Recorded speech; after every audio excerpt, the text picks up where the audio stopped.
Welcome to Penrose Learning, where we make understanding easy. In this video, I will explain how to play Minecraft on your Steam Deck using Prism Launcher. First, we'll explore why Prism Launcher is an excellent choice for managing your Minecraft installations. Then, we'll go through the straightforward process of getting it onto your device.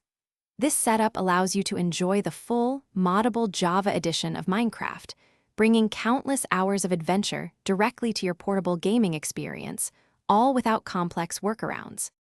To begin, switch your Steam Deck into desktop mode. Once there, open the Discover Software Center, which functions much like an app store. In the search bar, type Prism Launcher and then click Install. The installation process is quick, usually taking less than a minute, as the application itself is quite lightweight, often around 40 to 50 megabytes. This step lays the foundation for your portable Minecraft adventures. With Prism Launcher installed, open it and click Add Instance to set up your first Minecraft game. Select the specific Java Edition version you wish to play, perhaps 1.20.1 or a newer release.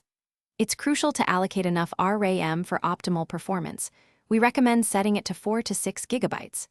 This ensures your game runs smoothly, especially when using mods or larger resource packs, providing a seamless experience.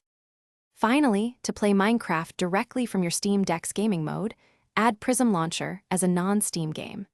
This integration allows you to launch it just like any other title. Next, customize your controller settings within Steam to create an intuitive layout for Minecraft, mapping essential actions to your physical buttons. Now, you are ready to dive into your personalized Minecraft Java Edition world, enjoying all its features and mods on the go. Thanks for watching. If this was helpful, leave a like and consider subscribing. See you next time.